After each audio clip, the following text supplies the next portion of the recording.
The room fell silent, tension gripping everyone like a vice.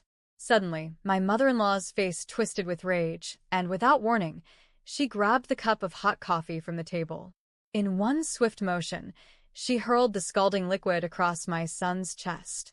His painful scream pierced the air as the burning coffee soaked through his white shirt, leaving angry red marks on his skin. Chaos erupted, but what happened next, what followed that moment, was even more shocking. Hello, my name is Eliza Carter, and I'm 39 years old. As I sit by the window in my living room, the soft light from outside glimmers on my wedding album. Every time I flip through its pages, I can't help but sigh.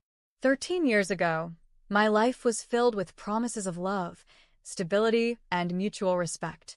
At that time, I believed those vows would protect us from any storm. My husband, Ethan Carter, and I got married in a small, picturesque church in Brentwood, surrounded by family and friends. The floral decorations, the soft melody of violins, and the scent of fresh roses are memories that still linger vividly in my mind. Ethan had just launched his tech company and was brimming with dreams of success, while I had recently started my residency as a pediatrician. As we exchanged our vows, Ethan's warm smile reassured me of the future we were about to build together. But standing across the reception hall, his mother, Linda Carter, wasn't smiling. I remember the cold, calculating look in her eyes as she approached me that day, questioning, "Will you continue working as a doctor after marriage, Eliza?" Her tone wasn't curious. It was critical, as if she already disapproved of my answer. I had no idea then that this moment would mark the beginning of years of tension, judgment, and resentment. 13 years have passed since that day, and I've built my career brick by brick. After years of hard work, I became the head of the pediatrics department at Brentwood Memorial Hospital last year.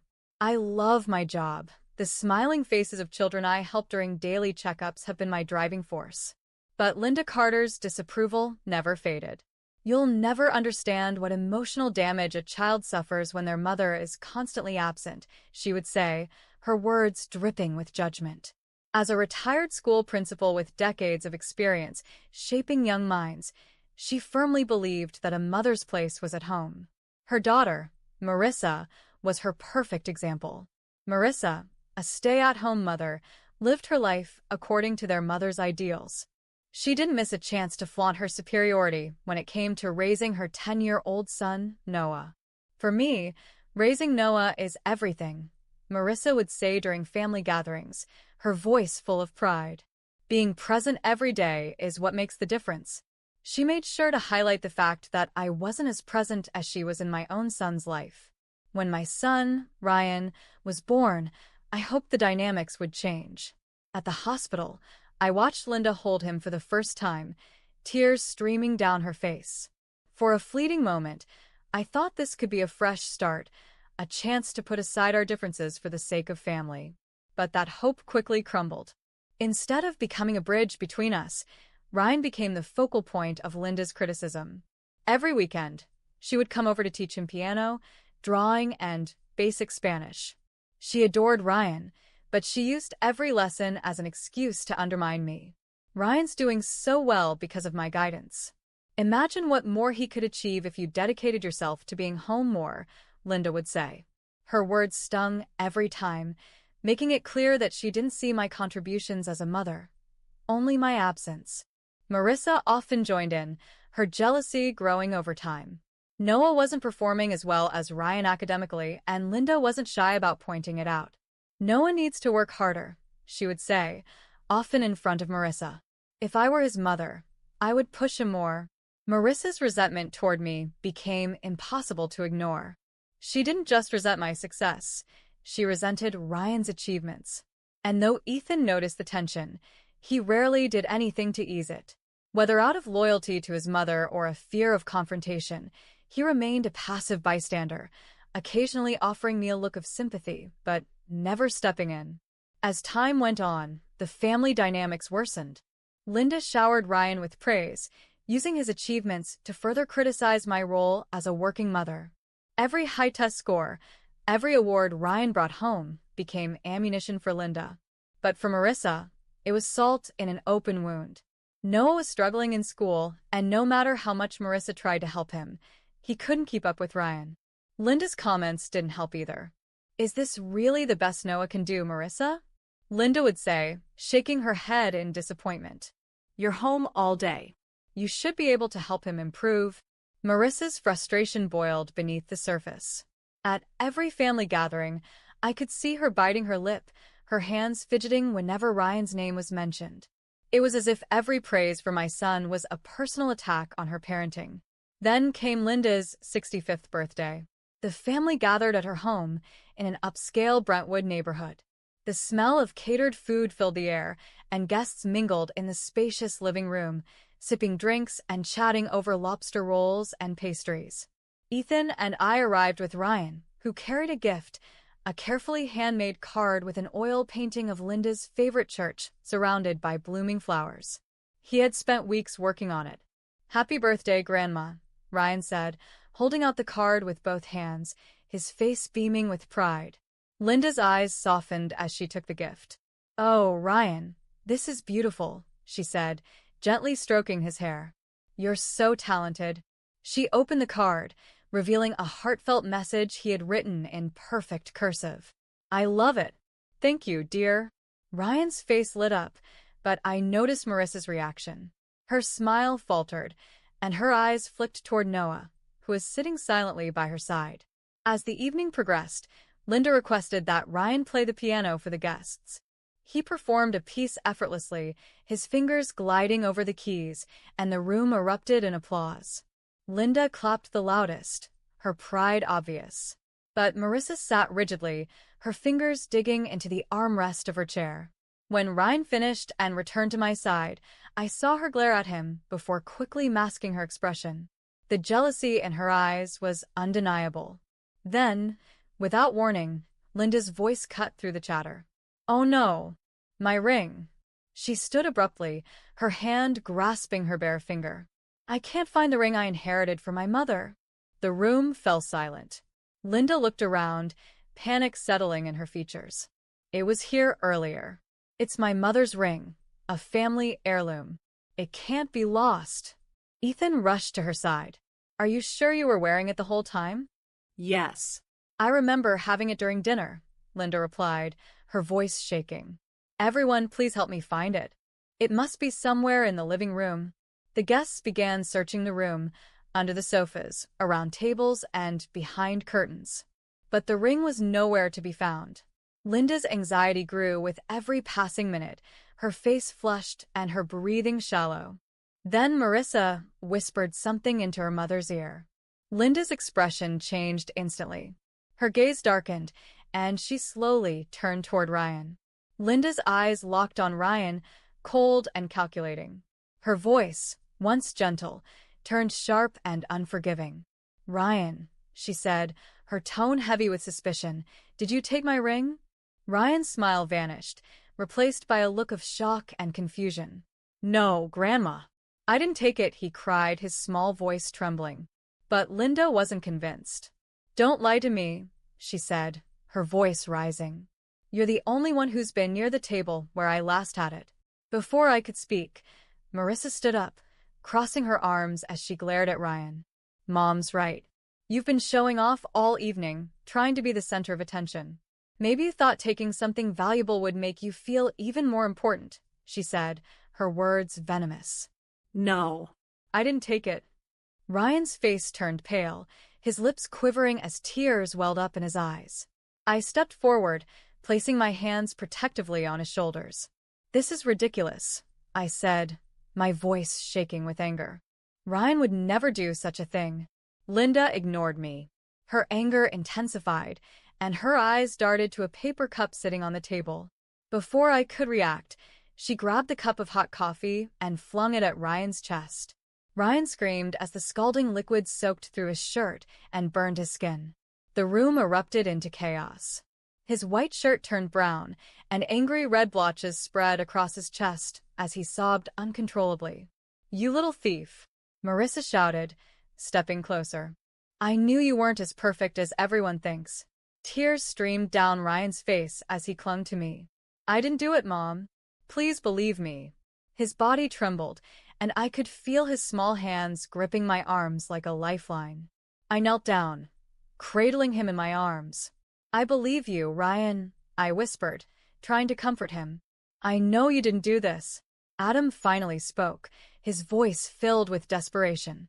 "Mom, stop this. Ryan would never steal from you." He rushed to grab the first aid kit, but Linda wasn't done.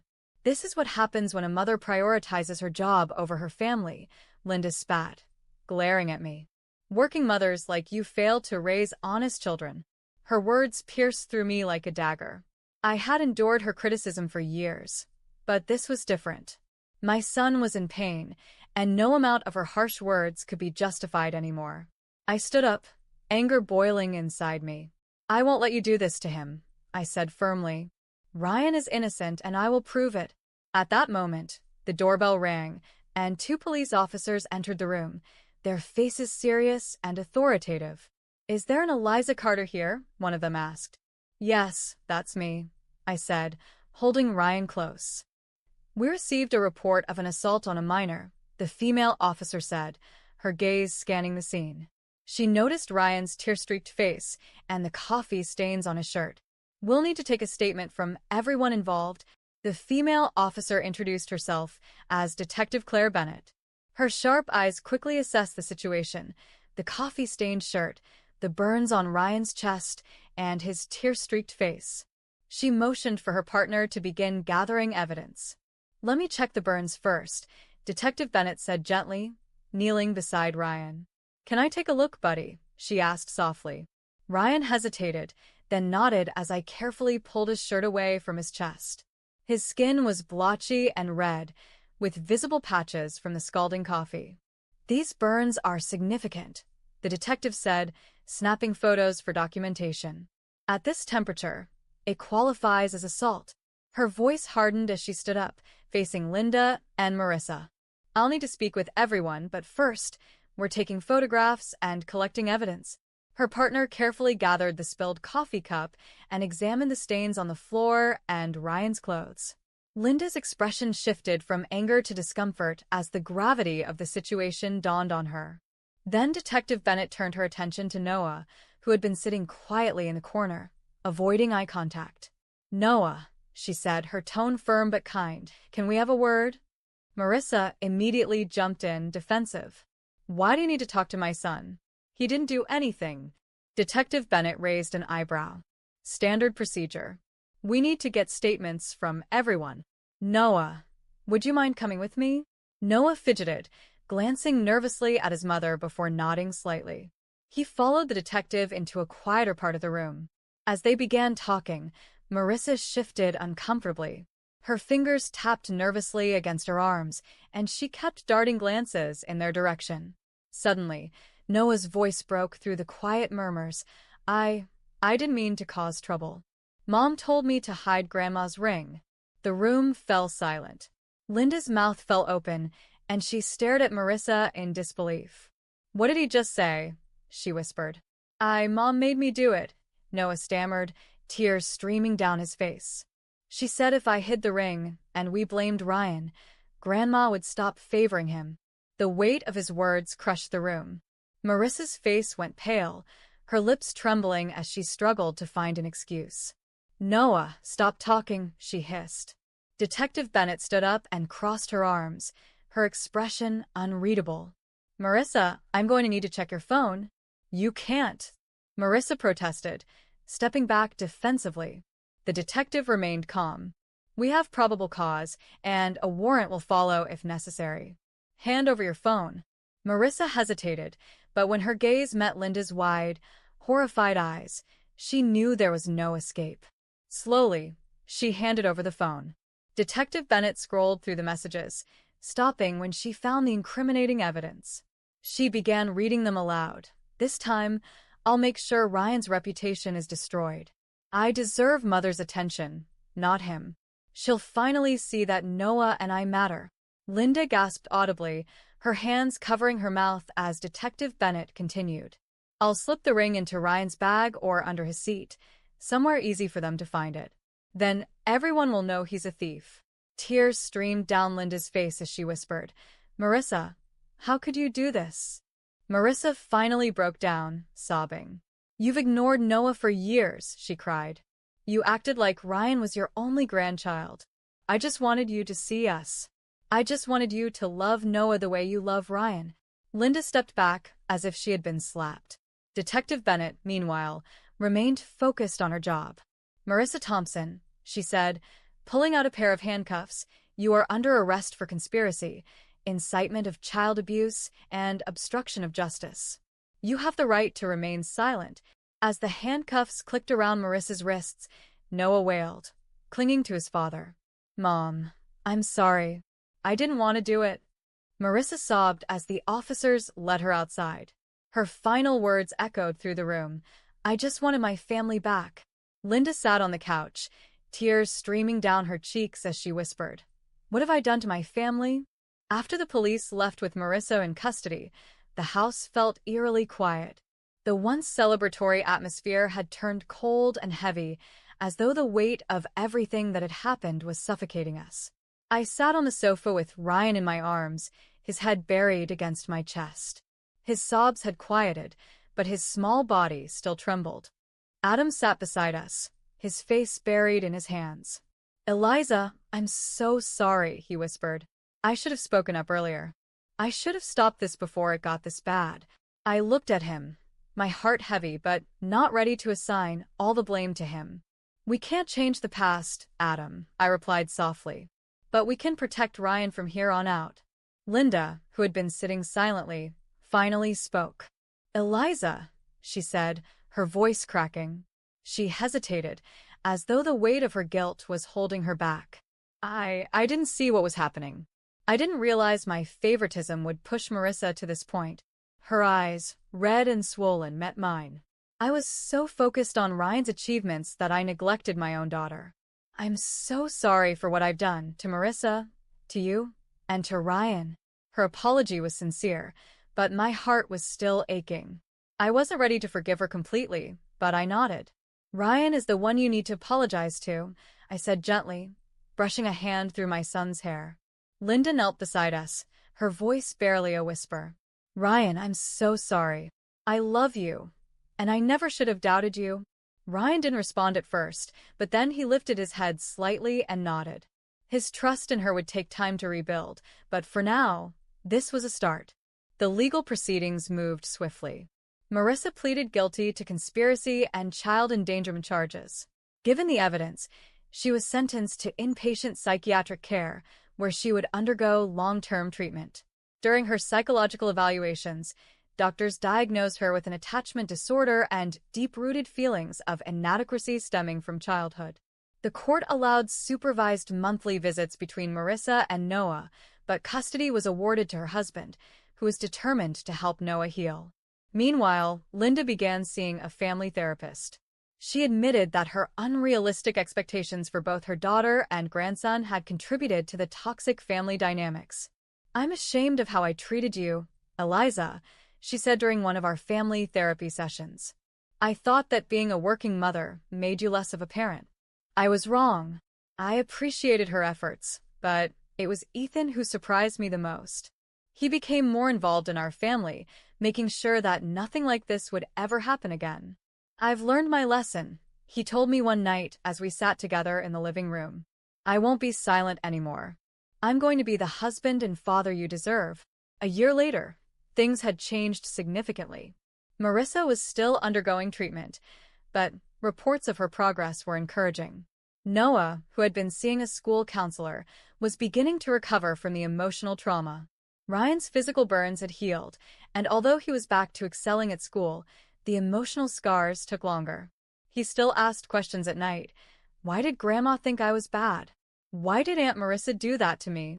I reassured him every time. None of it was your fault, Ryan. You're a wonderful boy, and we're so proud of you. Linda had transformed. She no longer imposed her expectations on Ryan and instead showered him with genuine love and support. Sundays had become a cherished time when we would have brunch together as a family, talking and laughing without the weight of old grudges. As we sat in a cozy cafe one Sunday after church, Ryan turned to me and asked, Mom, do you think we're stronger now? I smiled and wrapped my arm around him. Yes, we are, I said softly. Through pain, we had grown stronger. The family that had once been torn apart by jealousy and favoritism was slowly healing, step by step. As we left the cafe that morning, the winter sun shining down on us, I couldn't help but feel hopeful. We still had a long way to go, but this time we were moving forward together. Thank you for following this emotional journey of family, forgiveness, and healing. If you enjoyed this story, please consider giving it a like, leaving a comment to share your thoughts, and subscribing for more stories. Your support means the world to us, and we look forward to sharing more meaningful stories with you. See you in the next one.